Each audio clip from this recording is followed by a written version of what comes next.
اللهم صل وسلم وبارك على سيدنا محمد وعلى آله وأصحابه أجمعين. يا صباح الهنا صباح السعادة، كل سنة وانتم بخير. داخلين على تحليات رمضانية وعزومات وحاجات كتيرة جدا. في بنات ما بتعرفش تعمل الجيلي، سهل جدا وبسيط جدا وبمكون واحد أو اتنين بالكتير. لايك وشير وسبسكرايب للقناة، وتعالى أقولك سر التماسك بتاعه ايه.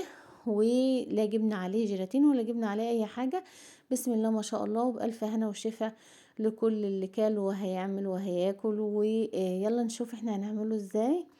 شوفوا متماسك ازاي، بسم الله ما شاء الله، لا حول ولا قوة الا بالله. سهل جدا يا جماعة. البنات المبتدئين اللي لسه صغيرين سنة اولى مطبخ حاجات سهلة جدا والله العظيم، بس بتفرق كتير جدا. شايفين متماسك جدا ازاي، بسم الله تبارك الله اهوت. يلا صلى على الرسول ونشوف احنا هنعمل ايه. باكو واحد بس هعمل لك 4 كوبايات. عايزه تضعفي الكميه براحتك خالص، بس بيغيب التماسك.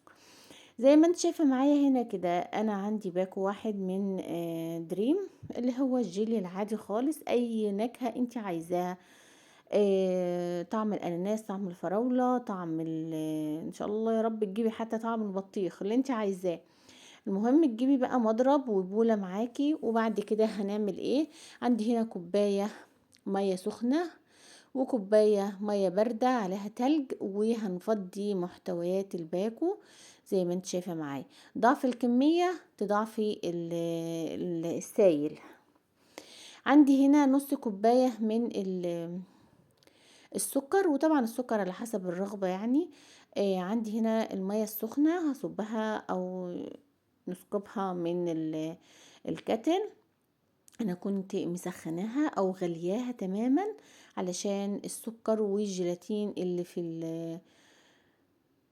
الباكو هنا يدوب معايا بسرعة.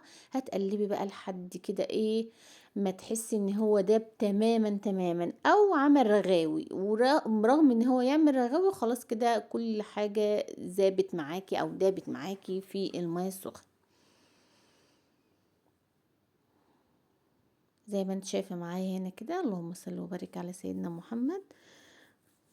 صلى على الرسول واستغفر الله كتير. الفيديو بسيط ولازم نستفيد منه بحاجة. الاستفادة الأكبر إن احنا نصلي على الرسول ونذكر الله كتير جدا. احنا عايشين عشان نذكر الله ونعبد الله ونصلي على الرسول، مش عايشين عشان نعمل أكل ولا شرب ولا أي حاجة. كان حد قال لي هو احنا في قناة طبخ ولا دين ولا ذكر ولا حاجة؟ لا، احنا في كل الأحوال نذكر الله. مجرد ان انت تقولي بسم الله ما شاء الله ولا حول ولا قوة الا بالله، ربنا بيبارك لك في الحاجة اللي في ايدك على طول. خلاص دابت تماما وعملت الرغوة اللي انت شايفاها معايا دي. يلا نحط الكوباية المية الساقعة اللي فيها تلج، لازم فيها تلج. وطبعا هحضر الموز. انا في الوقت ده الكاميرا فصلت يعني. المهم ان جبت موز وقطعته بالطريقه ديت وحطيته في اي حاجه انتي هتحطيه فيها، اللي هو الجيلي. هتحطي الجيلي في كوبايات، هتحطيه في بولات، هتحطيه في اي حاجه. حطي ممكن تجيبي كمان، اللهم صل وسلم وبارك على سيدنا محمد، الرمان تحطيه. ممكن تجيبي فراولة وتقطعها تحطيها. ممكن تجيبي، طبعا هو مش سخن قوي، هو طالما نحط عليه تلج ومية فبقى عادي خالص، مش هيسمر لك الحاجة خالص. وزي ما شفنا في اول الفيديو متماسك جدا. الموز ابيض زي ما هو، واهم حاجة ان انتي حاولي ان انتي تغطسي الفاكهة اللي عندك من مادة الجيلاتين عشان تعمل عليها زي شمعة كده وما تسمرش معاكي. وزي ما انت شايفة معايا لا اسمرت ولا جرالها اي حاجة، موز عادي زي اللي انت بتقطعوه تاكليه على طول. لايك وشير وسبسكرايب للقناة. وزي ما انت شايفة بسم الله تبارك الله يعني، اللهم بارك يعني. جيلي سهل وسريع جدا، بألف هنا وشفا لكل اللي أكل، وألف هنا وشفا لكل اللي هياكل.